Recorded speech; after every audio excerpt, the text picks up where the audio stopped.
Bismillahirrahmanirrahim. Assalamualaikum warahmatullahi wabarakatuh. Jumpa lagi di channel Devina Mutia. Salam sehat, semangat, dan bahagia.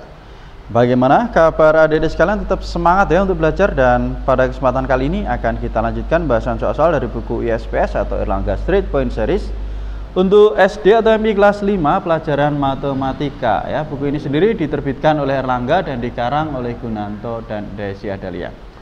Adik-adik sekalian ya, kita masih di bab 3 ya. Bab 3 itu tentang denah dan skala. Tentunya sebelum kita belajar dan mengerjakan soal, jangan lupa untuk selalu berdoa agar diberikan kemudahan, kelancaran, dan juga ketelitian. Untuk itu marilah kita berdoa bersama-sama ya.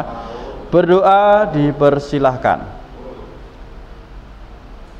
Berdoa selesai. Oke adik-adik sekalian ya, langsung saja kita akan bahas latihan ulangan bab 3 paket 1. Kita mulai dari yang bagian A ya. Jadi yang masih ketinggalan bahasan sebelumnya bisa dilihat di playlist ISPS Matematika kelas 5.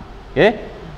Untuk soal latihan ulangan bab 3 paket 1 bagian A, di sini ada 10 soal ya, pilihan ganda. Nanti akan kita bahas bersama-sama. Langsung saja kita mulai. Untuk menjawab soal nomor 1 sampai 4, perhatikan letak beberapa tempat berikut ya. Di sini ada sebuah denah yang mana di sini ada arah mata anginnya ya. Ada rumah Dewi, kemudian ada bengkel, taman, toko buku, sekolah, rumah sakit, rumah Bayu, dan juga ada toko kue ya adik-adik sekalian ya. Kemudian di sini ada arah mata angin ya, biasanya untuk atas itu menunjukkan utara, kemudian yang bawah selatan, yang bagian kanan kita ada timur, dan bagian kiri kita ada barat ya. Tentunya di antara ini ada tenggara, ada barat, ada barat daya, dan juga barat laut ya. 8 arah mata angin adik-adik, jangan sampai lupa. Kita mulai dari soal nomor 1 ya. Jadi ini untuk denah, ini untuk soal nomor 1 sampai 4 ya. Sekolah berada pada koordinat, kita lihat di sini ada di sekalian ya. Untuk membaca koordinat itu dimulai dari yang mendatar ya, baru yang tegak atau sumbu X baru sumbu Y. Sekolah, mana sekolah ini? Gambar sekolah berarti yang mendatarnya adalah E, kemudian yang tegaknya atau sumbu Y-nya adalah 3. Berarti E, 3 ya. Sekolah itu di koordinat E, 3. Di sini untuk nomor 1 jawabannya yang C ya adik-adik sekalian ya. Jadi sekolah itu di koordinat E, 3.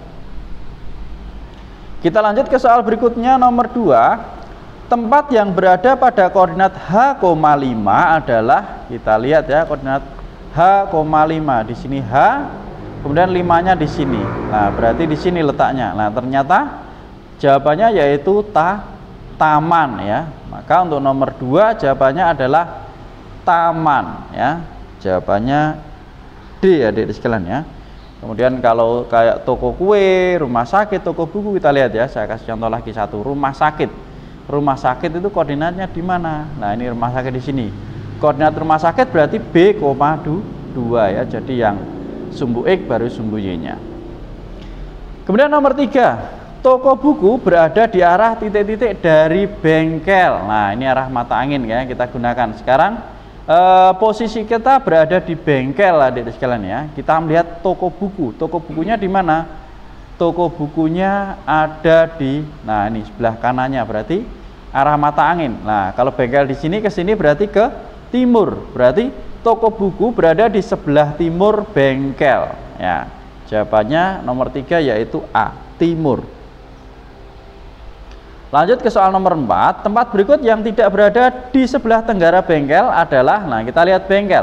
Tenggara itu antara timur dan selatan ya, berarti di sebelah sini. Nah, kita lihat yang ada di sebelah tenggara bengkel itu ada sekolah, rumah Bayu, dan juga toko kue. Nah, sekolah berarti di tenggaranya, toko kue, dan juga rumah Bayu. Nah, berarti yang bukan yaitu rumah sakit. Kita lihat ya, rumah sakit itu berada di barat daya, bukan tenggara. Berarti jawabannya yaitu rumah sakit. Nomor 4 jawabannya yang C adik-adik sekalian ya.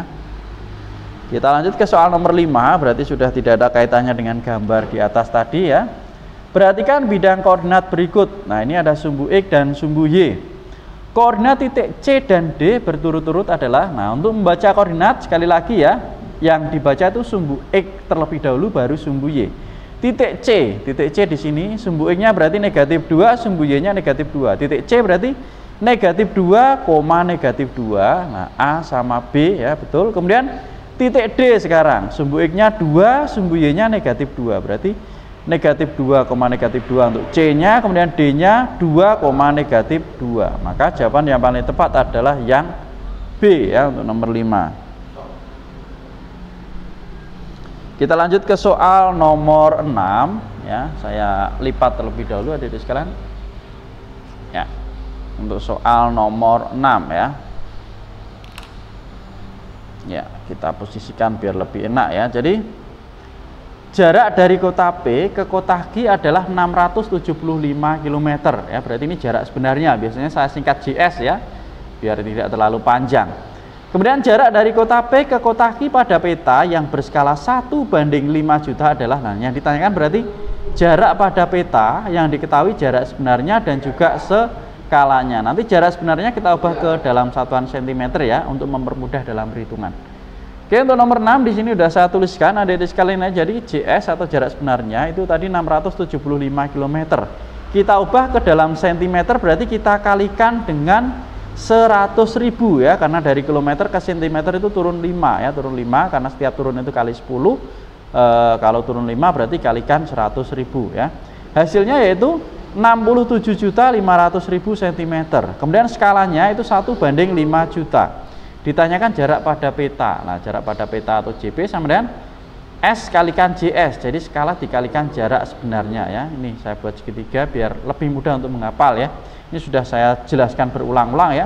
Kalau mencari jarak pada peta atau JP berarti kita tutup JP-nya, kemudian S dikalikan JS berarti skala kalikan jarak sebenarnya. Ini sejajar dikalikan atas sama bawah dibagi. Kemudian mencari jarak sebenarnya berarti JS-nya kita tutup, berarti JP sama S itu atas bawah, berarti jarak pada peta dibagi dengan skala. Kemudian kalau mencari skala sama ya, S-nya kita tutup, JP per JS, jarak pada peta dibagi jarak sebenarnya. Oke, karena ini yang dicari adalah jarak sebenarnya, JS berarti ini kita tutup, berarti JP per S ya, adik-adik sekalian ya. Itu kalau mencari mencari jarak pada peta ya, jarak pada peta berarti JP-nya kita tutup, berarti S kalikan JS, skala dikalikan jarak sebenarnya ya, ini ya. Skalanya itu berarti 1/5 juta tadi, atau 1/5 juta dikalikan 67.500.000.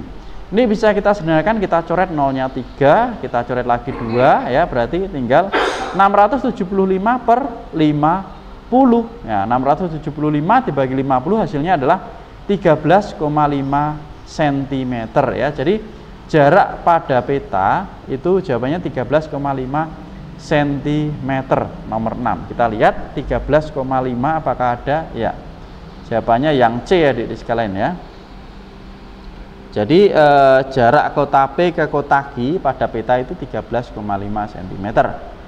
Lanjut kita ke soal nomor 7. Jarak dua kota sebenarnya adalah 120 km. Jika jarak kedua kota tersebut pada peta adalah 6 cm, skala peta adalah, nah ini yang ditanyakan skala ya. Di sini nomor 7 diketahui tadi JS-nya atau jarak sebenarnya 120 km, kita ubah ke dalam cm berarti kita kalikan 100.000 ya, hasilnya 12 juta cm. Kemudian jarak pada peta 6 cm ya, ditanyakan skala. Skala sama dengan JP per JS atau jarak pada peta dibagi jarak sebenarnya. Jarak pada peta tadi 6 cm, jarak sebenarnya 12 juta ya. Ini satunya udah sama, berarti kita bagi 6 dapat 1, 12 juta bagi 6 dapatnya 2 juta ya. Jadi skalanya 1/2 juta. Nah, atau 1 cm pada peta itu mewakili 2 juta cm pada jarak sebenarnya. Itu untuk nomor 7 ya, jawabannya 1/2 juta. Kita lihat di sini apakah ada ya, jawabannya yang D. Kita lanjut ke nomor 8. Diketahui skala sebuah peta adalah 1/200.000. Jarak antara kota A dengan kota B pada peta tersebut adalah 4,8 cm. Jarak kedua kota tersebut yang sebenarnya adalah, nah ini ditanyakan jarak sebenarnya untuk nomor 8 ya. Di sini sudah saya tuliskan ya. Jadi skalanya tadi 1/200.000, kemudian jarak pada peta itu 4,8 cm. Ditanyakan jarak sebenarnya. Jarak sebenarnya tadi rumusnya adalah jarak pada peta dibagi dengan skala ya. Jarak pada peta 4,8 cm, kemudian skalanya 1/2 200.000. Berarti 4,8 kalikan 200.000 per 1 ya, supaya bisa dihitung. Ini kita balik dari 1 per 200.000 jadinya 200.000 per 1. Ini kita ubah ke kali. 4,8 kalikan 200.000 hasilnya yaitu 960.000 ya, satuannya cm ini tadi. Nah, untuk mencari jarak sebenarnya biasanya satuannya dalam kilo ya. Jadi kita jadikan ke kilometer ya, di pilihan gandanya juga satuannya kilo. Berarti dari senti ke kilo itu naik 5 tangga, berarti dibagi 100.000 ya. 960.000 dibagi 100.000. Nolnya kita coret 3, ini kita coret 1, berarti 96 dibagi 10 atau 9,6 km ya. Nomor 8 jawabannya 9,6. Apakah ada? Ya, jawabannya yang B, 9,6 km. Kita lanjut ke soal nomor 9. Pak Rahmat mengendarai mobil menuju kota Medan yang berjarak 200 km dari kota tempat tinggalnya ya. Berarti ini jarak sebenarnya 200 km. Sebuah peta memiliki skala 1:1 juta. Ini skalanya. Jarak antara kota tempat tinggal Pak Rahmat dengan kota Medan pada peta tersebut adalah, nah ini ditanyakan jarak pada peta untuk soal nomor 9 ya. Di sini sudah saya tuliskan ya. Jadi diketahui jarak sebenarnya 200 km, kita ubah ke cm, berarti dikalikan 100.000 yaitu 20 juta cm. Skalanya 1:1 juta, ditanyakan jarak pada peta. Jarak pada peta sama dengan skala kalikan jarak sebenarnya. Berarti skalanya tadi 1:1 juta atau 1/1 juta dikalikan 20 juta ya. Ini kita coret 3 coret 3 ya, berarti 1 kalikan 20 dibagi 1 atau 1 kalikan 20 hasilnya 20 cm ya. Jadi jarak pada peta itu hasilnya adalah 20 cm, nomor 9 ya. 20 cm jawabannya yang D. Lanjut kita ke soal nomor 10. Jarak antara dua buah kota adalah 384 km. Jarak kedua kota tersebut pada peta adalah 4,8 cm. Skala peta tersebut adalah, nah, ini yang ditanyakan skala ya Dede sekalian ya. Diketahui jarak sebenarnya dan juga jarak pada peta. Oke, untuk nomor 10. Jadi jarak sebenarnya 384 km ya. Kemudian bentar ya. Jarak sebenarnya tadi 384 km, kita ubah ke dalam satuan cm. Kita kalikan 100.000 ya, seperti biasa karena turun 5 tangga ya. Hasilnya 38.400.000 cm. Kemudian jarak pada peta 4,8 cm, ditanyakan skala ya. Skala sama dengan jarak pada peta dibagi jarak sebenarnya 4,8 cm dibagi dengan 34.800.000 cm ya. Kita bagi 4,8, ini 1, nah ini hasilnya 8 juta. Jadi skalanya adalah 1:8 juta atau 1 cm pada gambar itu mewakili 8 juta cm pada jarak sebenarnya. Kita lihat nomor 10, 1:8 juta, yaitu yang C. Oke adik-adik sekalian, untuk yang latihan ulangan bab 3 paket 1 yang bagian A sudah selesai. Untuk yang bagian B nanti akan kita bahas di video berikutnya. Terima kasih sudah belajar bersama, semoga bermanfaat. Mohon maaf apabila ada kekurangan. Saya akhiri. Wassalamualaikum warahmatullahi wabarakatuh.